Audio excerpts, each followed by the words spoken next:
روتے روتے منت نے اپنے گھٹنوں پر سر گرا لیا۔ کچھ دیر کے لیے کمرے میں صرف منت کے رونے کی آواز گونج رہی تھی۔ منت نے کچھ دیر بعد سر اٹھایا تو کمرے میں گھپ اندھیرا تھا۔ اس نے اپنے ہاتھ سے آس پاس ٹٹولا تو موبائل اس کے ہاتھ میں آ گیا۔ منت نے موبائل کی ٹارچ آن کی اور اپنے بائیں طرف ٹارچ ماری تو وہ وہیں بالکل اس کے قریب بیٹھا تھا۔ منت کا اوپر کا سانس اوپر اور نیچے کا نیچا رہ گیا۔ ایک زوردار چیخ کے ساتھ وہ وہیں بے ہوش ہو کر گر گئی۔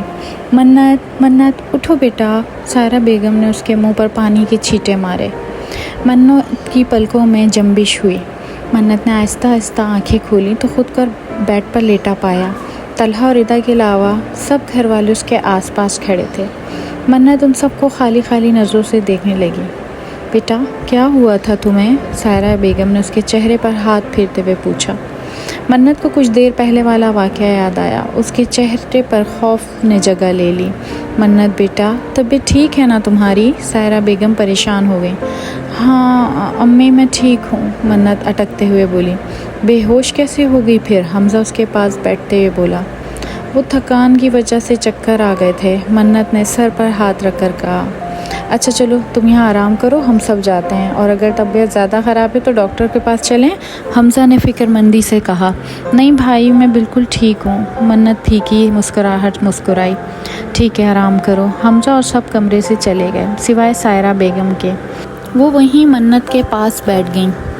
شام کو ولیمے کا فنکشن رکھا گیا۔ منت کل رات طلحہ کے ساتھ ہوئے حادثے اور صبح اپنے ساتھ ہوئے حادثے کے بارے میں سوچ کر پہلے سے بھی زیادہ خوفزدہ ہو گئی تھی۔ اس نے جو کچھ بھی خود کو سمجھایا تھا کہ وہ نہیں ڈرے گی، وہ سب بیکار ہو گیا تھا۔ ڈر اس پر حاوی ہو رہا تھا۔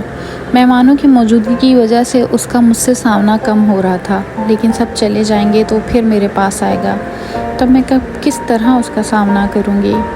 آج کی رات آخری رات تھی، کل سب نے چلے جانا تھا۔ منت تو جیسے ہوش کھوتی جا رہی تھی۔ منت کن سوچوں میں گم ہو؟ مہر نے اسے ہلایا۔ مہر منت کی طبیعت کا سن کر اس سے ملنے آئی تھی۔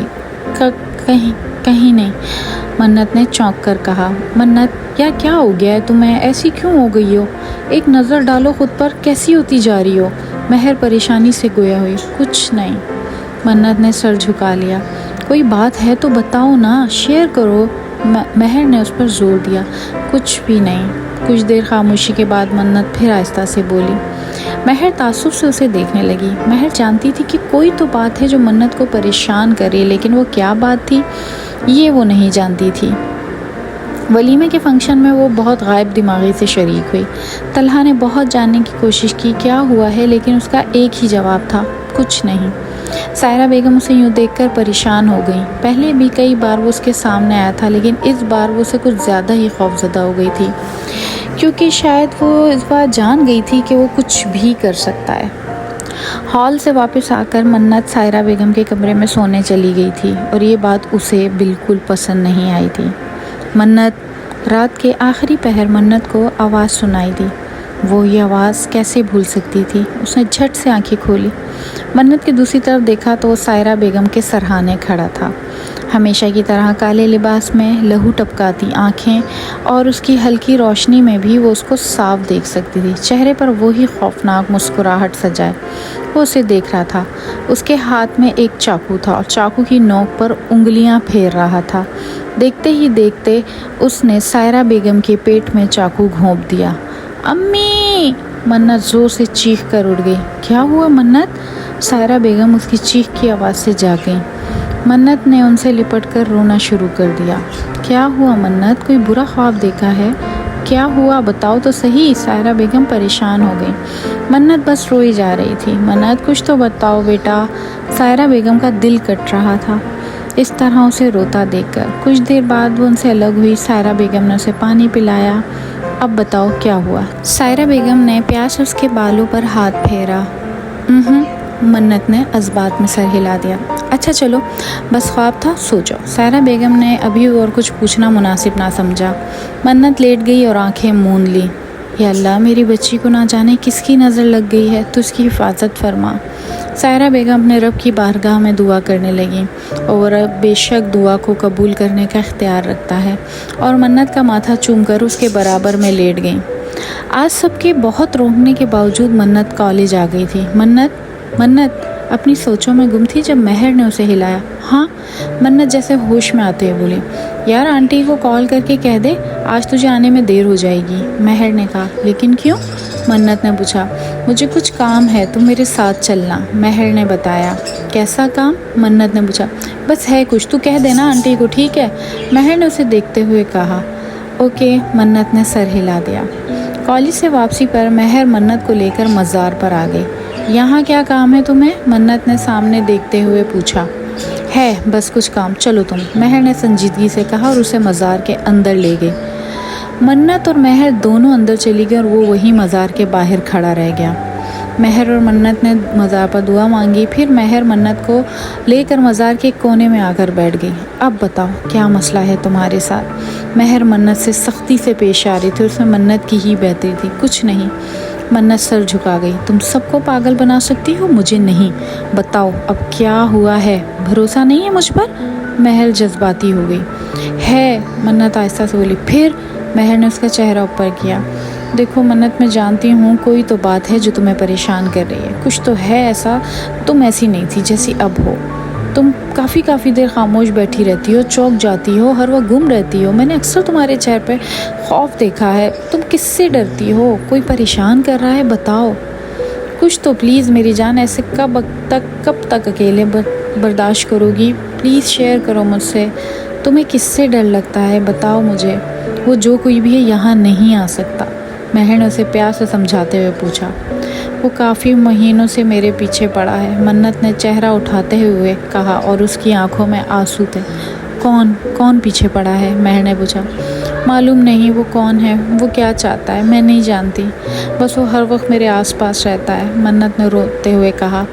پھر بھی کچھ تو معلوم ہوگا اس کے بارے میں، کوئی پتہ اس کا؟ مہر نے پوچھا۔ میں بس یہ جانتی ہوں کہ وہ انسان نہیں ہے، منت روتے ہوئے بولی۔ مہر کو جس بات کا ڈر تھا وہی ہوا۔ مجھے سب بتاؤ شروع سے، کب سے ایسا ہو رہا ہے؟ مہر نے پوچھا۔ 2-3 مہینے ہو گئے۔ شروع میں مجھے صرف کچھ آوازیں سنائی دیتی تھیں، جیسے کوئی مجھے پکار رہا ہو۔ میں نے امی کو بتایا، انہوں نے کہا تمہارا وہم ہوگا۔ آہستہ مجھے لگنے لگا جیسے کوئی ہے، مجھ پر نظر رکھ رہا ہے، مجھے دیکھ رہا ہے۔ میں ڈر گئی، میں نے سوچا امی کو بتاؤں، لیکن پھر سوچا امی وہی کہیں گی تمہارا وہم ہے، اس وجہ سے میں نے نہیں بتایا۔ پہلے وہ صرف محسوس ہوتا تھا کہ کوئی ہے، مجھے دیکھ رہا ہے، مجھ پر نظر رکھ رہا ہے، میرے ساتھ ہے، لیکن کچھ ہفتوں سے وہ ظاہر ہونے لگ گیا ہے۔ وہ بہت ہی خوفناک ہے، وہ میرے قریب آنے کی کوشش کرتا ہے، مجھے اس سے وحشت ہوتی ہے۔ جب وہ میرے پاس آتا ہے مجھے ایسا لگتا ہے میں جم گئی ہوں، اس جگہ سے میں ہل نہیں پاتی، پڑھنا چاہوں پڑھ نہیں پاتی، ایسا لگتا ہے زبان پر تالا لگ گیا ہو، منت نے بتاتے ہوئے خوف سے لرز کر کہا۔ منت نے شروع سے لے کر طلحہ کے ساتھ ہوئے حادثے اور کل رات والے خواب تک سب باتیں مہر کو بتا دی۔ منت، تم نے پہلے یہ سب کچھ کیوں نہیں بتایا؟ تم اتنے مہینوں سے اتنی بڑی مشکل میں تھی، اور سب سے بے خبر۔ منت، 2-3 مہینے اہمیت رکھتے ہیں، شروع میں بتایا ہوتا تو مسئلہ آسانی سے حل ہو جاتا، مہر پریشانی سے بولی۔ میں ڈر گئی تھی، میں نے کئی بار کوشش کی، لیکن وہ مجھے بتانے نہیں دیتا، وہ مجھے تکلیف پہنچاتا ہے جب میں کسی کو بتانے کی کوشش کرتی ہوں۔ مجھے ڈر تھا اگر میں نے تمہیں یا کسی کو بھی بتایا وہ اسے نقصان نہ پہنچا دے، منت سر جھکاتے ہوئے بولی۔ منت، تم جانتی بھی ہو تم کس مصیبت کو اپنے گلے لگا بیٹھی ہو؟ وہ تم تک رسائی حاصل کرنا چاہتا ہے، وہ ایک غلیظ قسم کا جن ہے، اس کا مقصد تمہارے قریب آنا ہے، تم اس سے ڈرتی آئی ہو، اسی وجہ سے وہ تمہیں ڈراتا ہے، ایک بوڑھی خاتون نے آ کر مہر کی بات کاٹتے ہوئے کہا۔ منت اور مہر نے چونک کر انہیں دیکھا۔ ایسے جن جو جوان اور خوبصورت لڑکیوں کو تنہا دیکھ کر ان کے پاس آتے ہیں، تم جوان بھی ہو اور خوبصورت بھی، اپنے بالوں کو باندھ کر رکھا کرو، اس سے ڈرا مت کرو، کیونکہ اس کا سامنا تم کر سکتی ہو، جب تک تم خود اپنی مدد نہیں کرو گی کوئی نہیں کر سکتا، تم ڈرتی ہو جبھی وہ حاوی ہے تم پر بھی، اسے خود کے قریب آنے مت دینا، ایسا ہوا تو بہت برا ہوگا۔ جہاں تک تم بتا رہی ہو وہاں تک اس کا کام آسان بنا دیا ہے تم نے اسے خود اپنے پاس بلا کر، وہ کافی حد تک بڑھ چکا ہے۔ وہ خاتون بول رہی تھی اور منت اور مہر ساکت کھڑی سن رہی تھیں۔ یہ لو اپنی کلائی میں باندھ لو اسے، وہ تمہیں نظر تو آئے گا لیکن پاس نہیں آئے گا، جب وہ آئے تو اسے ڈرنا مت، سامنا کرنا، وہ کچھ بھی نہیں بگاڑ پائے گا۔ غلطی سے بھی غلطی مت کرنا اس دھاگے کو کھولنے کی، اور اگر کھول دیا تو وہ تم پر قبضہ کر لے گا کیونکہ تم اسے اپنے پاس آنے کی دعوت دے چکی ہو۔ اگر یہ دھاگا کھول دیا تو اس کی ذمہ دار تم خود ہوگی۔ خاتون نے دھاگا منت کی طرف بڑھایا اور سختی سے کہا، یہ لو، تم بھی اسے اپنی کلائی میں باندھ لو، تم اس کے بارے میں جان چکی ہو سکتا ہے وہ تمہیں نقصان پہنچائے۔ خاتون نے ایک دھاگا مہر کے ہاتھ میں تھمایا۔ اللہ بہت بڑا ہے، اللہ تم لوگوں کی حفاظت کرے۔ خاتون نے دعا دی۔ منت اور مہر دھاگے کو دیکھنے لگی۔ لیکن آپ کون؟ منت کے الفاظ اس کے منہ میں رہ گئے۔ یہ کہاں چلی گئی؟ منت نے سامنے دیکھا تو کوئی بھی نہیں تھا۔ پتہ نہیں۔ مہر بھی حیران ہو گئی۔ مہر، یہ سب کیا ہو رہا ہے میرے ساتھ؟ منت رو دینے کو تھی۔ میری جان، پریشان مت ہو، اسے باندھ لو، انشاءاللہ سب ٹھیک ہو جائے گا۔ مہر نے پیار سے کہا، اسے باندھنا ٹھیک رہے گا؟ تو نے دیکھا نہیں، وہ بھی یہیں تھی اور اچانک کہیں غائب ہو گئی۔ مجھے سمجھ نہیں آ رہا، منت الجھی۔ منت، دنیا میں برائی ہے تو اچھائی بھی ہے۔ اللہ نے ہماری مدد کے لیے اپنے اچھے بندوں کے ذریعے کسی کو بھیجا ہے، تم اسے باندھ لو، مہر نے اسے سمجھایا۔ دونوں نے ایک دوسرے کی کلائی میں دھاگے باندھے اور گھر کے لیے نکل لیں۔ کچھ دن بعد سب ٹھیک چل رہا تھا۔ منت کا خوف بھی پہلے سے کم ہو چکا تھا۔ وہ اسے نظر آتا تھا لیکن اسے سکون تھا کہ وہ اب اس کے پاس نہیں آئے گا۔ منت اپنے پہلے والی لائف میں واپس آ رہی تھی آہستہ آہستہ۔ سب گھر والے اور مہر بھی بہت خوش تھے۔ منت پہلے کی طرح ہنسنے بولنے لگی۔ منت کا ڈر اب کم ہوا تھا لیکن ختم نہیں ہوا تھا۔ منت کو لگنے لگا تھا کہ سب ٹھیک ہونے لگا ہے، لیکن آگے کیا ہونے والا ہے سب اس بات سے بے خبر تھے۔ منت، تم نے پھر کیا سوچا؟ مہر نے منت کو مخاطب کر کے کہا۔ کس بارے میں؟ طلحہ کے بارے میں، مہر نے پوچھا۔ کچھ نہیں سوچا اب تک، منت سر جھکا گئی۔ کیا تمہیں ابھی بھی ڈر ہے اس بات کا؟ مہر نے پوچھا۔ نہیں، منت نے نفی میں سر ہلایا۔ اب تو وہ تمہارے پاس نہیں آتا نا، تو پھر کیا مسئلہ ہے؟ مہر نے پوچھا۔ کوئی نہیں، منت نے پھر مختصر جواب دیا۔ منت، مجھے تم سے بات کرنی ہے، طلحہ نے آتے ہوئے کہا۔ کرو، منت بولی۔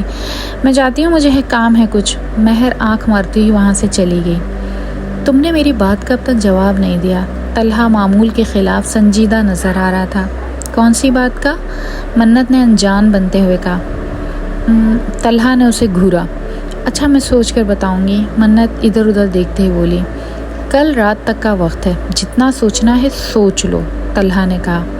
منت وہاں سے چلی گئی اور طلحہ خوش ہو گیا۔ اس نے کچھ تو کہا ورنہ وہ تو بنا کچھ کہے ہی چلی جاتی تھی۔ منت نے طلحہ کو ہاں کر دی۔ طلحہ تو مانو جھوم اٹھا تھا۔ اس نے منت کو بہت روکنے اور منع کرنے کے باوجود اپنے گھر پر بات کر لی تھی۔ سیما بیگم اور احمد صاحب کو تو کوئی اعتراض ہی نہیں تھا۔ سیما بیگم تو مانو دل کی خواہش پوری ہو گئی تھی، وہ سب کچھ بہت جلدی چاہتی تھیں، اسی لیے سیما بیگم نے سائرہ بیگم سے بات کر لی۔ ان کو بھی کیا اعتراض ہونا تھا؟ طلحہ اور منت کی بات پکی ہو گئی تھی، دونوں کو ہی اپنی محبت ملنے جا رہی تھی۔ سب جگہ خوشی کا ماحول تھا، سب ہی خوش تھے سوائے ایک کے۔ طلحہ نے ایک نئی ضد لگا دی تھی کہ شادی کی ڈیٹ بس جلدی فکس کی جائے، جبکہ سب کہہ رہے تھے تم دونوں پہلے اپنی پڑھائی مکمل کر لو پھر سوچیں گے، لیکن طلحہ بھی ضدی تھا، اس نے سب کو منا کر ہی چھوڑا۔